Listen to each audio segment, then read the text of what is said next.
अस्सलाम वालेकुम नाज़रीन, आप देख रहे हैं लालपुर प्लस और मैं हूं अजमल मलिक। 2024 के आम इंतखाबात में मुस्लिम लीग नून पंजाब के सरबराह राना सनाउल्लाह खान को शिकस्त का सामना करना पड़ा। तो आपको याद होगा कि उन्होंने अपनी क़यादत के ख़िलाफ़ बहुत सारे सख्त बयान देना शुरू कर दिए। न सिर्फ उन्होंने अपनी क़यादत के ख़िलाफ़ बयान दिए बल्कि उन्होंने तहरीक इंसाफ के सरबराह साबिक़ वज़ीर आज़म इमरान खान की बहुत सारे इशूज़ के ऊपर जो है वो तारीफ़ तईद जो है वो उनका आगाज़ कर दिया। इस तमाम सूरत हाल का पार्टी क़यादत ने नोटिस लिया और उसके बाद राना सनाउल्लाह खान को सेनेट की ऑफ़र हुई और उन्होंने इस ऑफ़र को एक्सेप्ट कर लिया और उसके बाद जो है वो उनके तमाम बयान तकरीबन जो है वो तब्दील हो गए। फिर वो पार्टी की तारीफ़ व तईद शुरू कर दी। ये तमहीद बांधने का मकसद सिर्फ ये है कि आपको बताया जा सके कि आजकल जो है इसी पैटर्न को फॉलो कर रहे हैं। मुस्लिम लीग नून फैसलाबाद सिटी के सदर हैं, 2 दफ़ा साबिक़ MP रहे हैं शेख एजाज अहमद, उन्होंने भी आलमोस्ट जो है इसी पैटर्न को फॉलो किया है। जिस पार्टी के लिए आपने कुर्बानियाँ दी हैं, जेलों की सहूलतें सही हैं, आपने जिला वतनियाँ काटी हैं, हमने भी दर्जा बदर्जा सब ने कुर्बानियाँ दी हैं, वो पार्टी ख़त्म हो रही है मियाँ साहब। शेख एजाज अहमद पार्टी के सदर भी हैं और लेकिन इसके साथ साथ जो है वो आजकल सोशल मीडिया के ऊपर ख़ास से इन है। वो अपने मुख्तलिफ व्लॉग कर रहे हैं और उन व्लॉग के ज़रिए वो पार्टी की क़यादत के हवाले से अपनी मुख्तलिफ पॉलिसीज़ और उसके साथ साथ फैसलाबाद को जो दरपेश मसाइल हैं उसके हवाले से भी बातचीत कर रहे हैं। एक ताज़ा तरीन उन्होंने व्लॉग किया और उसमें उन्होंने पार्टी की क़यादत के ऊपर जो है वो अच्छी खासी तनकीद की और सबसे बड़ा उनका जो डायलॉग था वो ये था कि मियाँ नवाज शरीफ की तारीफ़ व तईद करते हुए उन्होंने कहा कि मुझे क्यों निकाला। पहले सेनेट की बात हुई, वो तलाल चौधरी साहब को अकोमोडेट कर दिया गया, बहुत अच्छा किया क्योंकि उनको भी टिकट नहीं मिला था। उसके बाद राना एहसान अफजल साहब को अकोमोडेट किया गया, वो मेरे छोटे भाई हैं, उनका भी हक बनता था, वो भी अकोमोडेट हो गए, पीछे रह गया मैं। आपने फिर एडवाइज़र की बात की या फिर आपने कहा जी चेयरमैन FDA के तौर पे आपने काम किया, वहाँ पे आपको अकोमोडेट किया जाएगा। लेकिन फिर आज 2.5 साल गुजरने के बाद आज मैं ये सवाल करने की जिसारत कर रहा हूँ, जैसे मेरे कायद ने कहा था ना कि मुझे क्यों निकाला, तो मैं भी ये पूछना चाहता हूँ कि मुझे क्यों निकाला। शेख एजाज अहमद का ये दावा है कि पार्टी की डिफेंस लाइन जो है वो ब्रेक हो चुकी है और मुस्लिम लीग नून के वो कारकुन जो कई सालों से पार्टी को डिफेंड कर रहे थे, अब उनमें मजीद उसको डिफेंड करने की सकत नहीं रही। ये बिल्कुल दुरुस्त कह रहे हैं वो। उसकी बड़ी वजह इन्फ्लेशन है, लेकिन उससे भी बड़ी वजह बिजली के बिल हैं जिनमें आए रोज़ इजाफा हो रहा है और उसके साथ साथ जो है वह पेट्रोलियम प्राइसेस हैं जो कि होशरुबा जिनमें इजाफा हो चुका है। कायदे मोहतरम, मैं और मेरे जैसे सैकड़ों जो लोग हैं जो पार्टी के फर्स्ट डिफेंस लाइन, वो माजरत के साथ आपकी डिफेंस लाइन जो है वो ब्रेक हो चुकी है। आपका वर्कर जो है वो रुल गया है गलियों में, उसकी कोई रसाई नहीं है। नून लीग जो है वो आलमोस्ट फैसलाबाद शहर से ख़त्म हो गई है। अगर ज़िमनी इलेक्शन ना होते तो शायद जो है यहाँ पे नून लीग का एक भी पार्लियामेंटेरियन ना होता, ना सूबाई असम्बली के मेंबर्स होते, ना कौमी असम्बली के मेंबर्स होते। 9 मई के इंसिडेंट के बाद फैसलाबाद में 3 ज़िमनी इलेक्शन हुए। शहर की हम बात कर रहे हैं, वैसे तो ज़िले में भी इलेक्शन हुए लेकिन शहर में जो है वो 3 ज़िमनी इलेक्शन हुए जिनको तहरीक इंसाफ ने बाइकआउट किया और उस बाइकआउट के नतीजे में नून लीग जो है वो उनको लैंडस्लाइड विक्ट्री मिली और मियाँ ताहिर जमील, उनके अलावा राना अहमद शहरियार और उनके साथ साथ जो है वो MNA मंतखब हुए बैरिस्टर राजा दानियाल, वगरना नून लीग का फैसलाबाद से सफाया हो चुका था।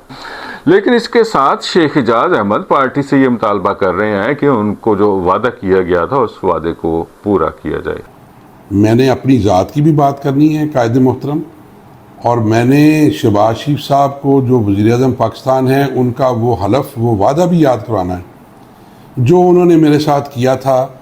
और 2.5 साल के बाद आज मैं चुप का रोज़ा तोड़ रहा हूँ और ये बात सिर्फ मेरी बात नहीं है, ये आपके मफाद की बात है, पार्टी के मफाद की बात है और मेरे जैसे उन सैकड़ों लोगों की बात है जो अपने आप को डिप्राइव्ड फील कर रहे हैं, जो अपनी पार्टी को डिफेंड भी कर रहे हैं लेकिन अंदर से वो खोखले हो चुके हैं।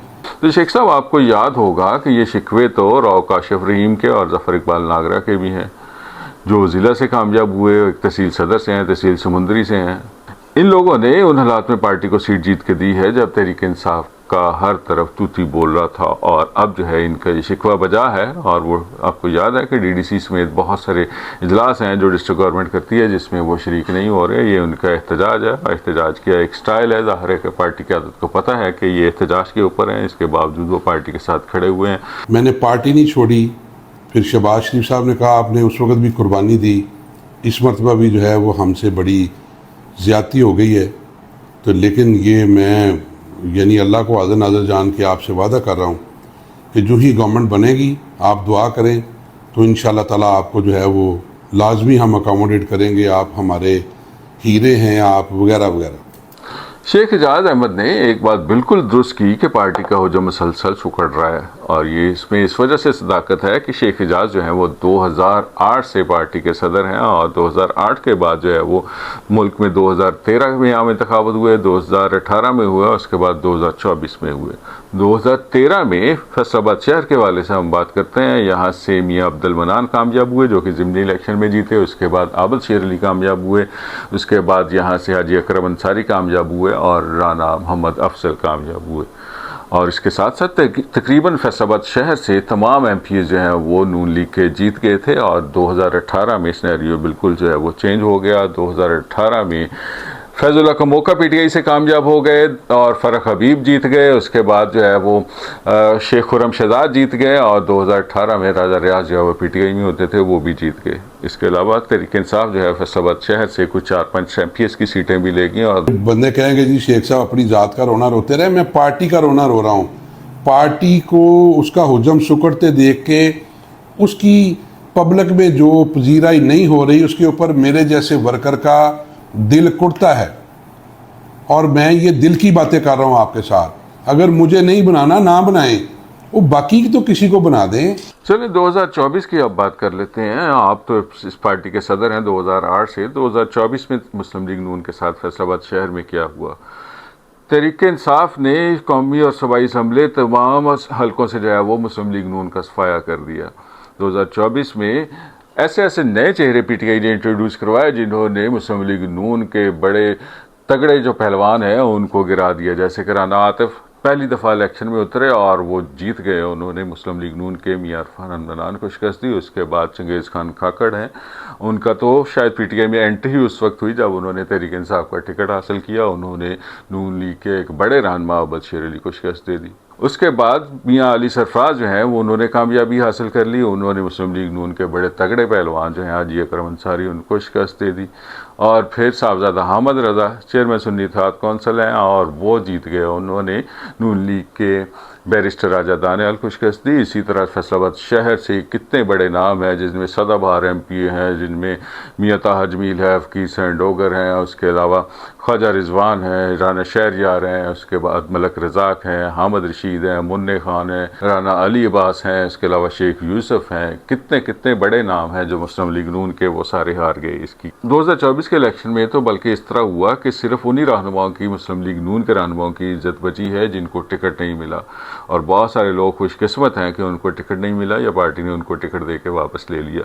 एटलीस्ट उनके पास ये ऑप्शन तो है कि पार्टी ने उनके साथ वादे किए हुए हैं, वो वादे पूरे कब होंगे ये एक अलग बात है, लेकिन उनके पास एक बड़ा स्ट्रॉन्ग किस्म का मौका मौजूद है कि पार्टी ने उनके साथ वादा किया हुआ है। जो पार्टी मियाँ मोहम्मद नवाज शरीफ की पार्टी है, जो पाकिस्तान की सबसे मकबूल पार्टी थी, मैं थी का लफ्ज़ बड़े दर्द दिल से कह रहा हूँ, उसको मियाँ साहब बचाएं खुदा के वास्ते, और लोगों को जो है वो गले से लगाए।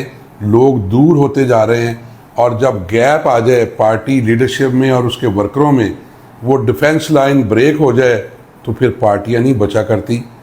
2008 से शेख एजाज अहमद मुस्लिम लीग नून के सदर हैं, लेकिन मुस्लिम लीग नून का फैसलाबाद के वर्कर के साथ इंटरेक्शन जो है वो उस तरह का नहीं है जैसे कि जो है वो होना चाहिए। जिस तरह के शेख एजाज अहमद जो है वो शिकवे शिकायतें कर रहे हैं पार्टी की आदत के साथ, और इसी तरह की शिकवे शिकायतें जो हैं वो मुस्लिम लीग नून फैसलाबाद के वर्कर्स को अपने मौजूदा सिटी सदर के साथ भी हैं। बिल्कुल उसी तरह जैसे शेख एजाज अहमद का ये ख्याल है कि पार्टी की आदत से मिलने के लिए ब्यूरोक्रेसी जो है उसका रास्ता अडॉप्ट करना पड़ता है, इसी तरह जो है वो मुस्लिम लीग नून फैसलाबाद के कारकुन ऑलमोस्ट जो है वो मकामी क़यादत से तकरीबन मायूस हो चुके हैं, क्योंकि मकामी क़यादत जो है वो यहाँ पे दस्तयाब नहीं होती।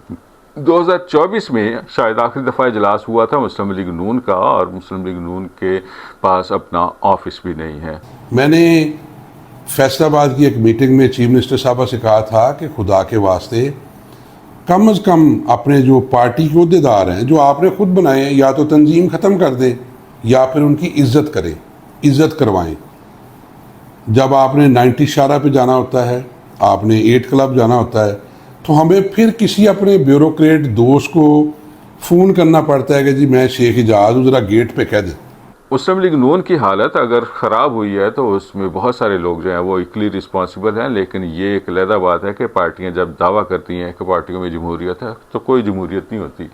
सारी पार्टियां जो हैं वो तकरीबन डिक्टेटरशिप के रूल के ऊपर चल रही होती हैं, और ऐसी डिक्टेटरशिप चल रही होती है जितना बड़ा ओहदा है उतनी ही ज़्यादा बड़ी जो है उसमें सख्ती है, और उससे मिलना उतना ही ज़्यादा मुश्किल है। आप कहते थे कि आप लोग वो है जो डिबिया में बंद करके रखने वाले हैं, आप नगीने हैं, तो नगीने जो है वो मिट्टी में रुल गए हैं आपके। आगे जब भी इलेक्शन आएंगे तकरीबन 2 या 3 साल के बाद, जैसे कि 2.5 साल तकरीबन हुकूमत को मुकम्मल हो चुके हैं, तो मुमकिन है कि इस वाले से मज़ीद जो है वो शेख एजाज अहमद के लिए पार्टी सॉफ्ट कॉर्नर रख ले। लेकिन शेख एजाज अहमद का एक गिला बिल्कुल दुरुस्त है कि पार्टी ने लाहौर को ओबलाइज किया, और ये तो सारा पाकिस्तान जानता है कि लाहौर ही मुस्लिम लीग ने उनकी हमेशा से प्रायोरिटी रहा है। और उसके बाद पार्टी ने गुजरावाला को ओबलाइज कर दिया। गुजरावाला में मुख्तलिफ कमेटियों के जो हेड्स हैं उनको लगा दिया गया, लेकिन फैसलाबाद, मुल्तान, पिंडी, ये जो 5 बड़े अर्बन डिस्ट्रिक्ट हैं, इन हवाले से पार्टी ने फिलहाल कुछ नहीं किया। शेख एजाज अहमद का ये शिकवा तो बिल्कुल जायज़ है कि मुख्तलिफ अदारों के अंदर अगर कारकुनों को एडजस्ट किया जा सकता है तो उनको एडजस्ट करना चाहिए। उनका ये शिकवा भी बहुत हद तक दुरुस्त है कि पार्टी क़यादत से मुलाकात के लिए पार्टी के ऑफिस बेरर्स को जो है वो वहाँ पे एक्सेस होनी चाहिए, ना कि वो ब्यूरोक्रेसी से मिनतरला करके वहाँ पे जाके पार्टी क़यादत से मिलें। जब आप ब्यूरोक्रेसी के मिनतरला करके पार्टी क़यादत से मिलेंगे तो फिर जाहिर है कि आप जो है अपना स्टैंडर्ड चेक कर लें कि आप किस स्टैंडर्ड के ऊपर खड़े हुए हैं, और पार्टी ने आपको जो है वो किस जो लेवल के ऊपर रखा हुआ है। होना तो ये चाहिए कि एक कारकुन जो है उसकी भी पार्टी की क़यादत के साथ जो है वो डायरेक्ट एक्सेस हो, लेकिन यहाँ पे तो पार्टी के सदूर हैं, उनके भी शिकवे शिकायतें खास से मौजूद हैं। शेख एजाज अहमद के शिकवे तो पार्टी ने सुन लिए, लेकिन आम कारकुन के शिकवे जो हैं वो पार्टी क़यादत तक नहीं पहुँच रहे। इस वाले से जो भी मज़ीद अपडेट्स होंगे वो हम आपसे शेयर करेंगे। हमारा चैनल है लाइलपुर प्लस, इसको लाइक करें, सब्सक्राइब करें और कमेंट कीजिएगा। अल्लाह ताला आपको खुश रखे और ईमान की सलामती दे। अल्लाह हाफ़िज़।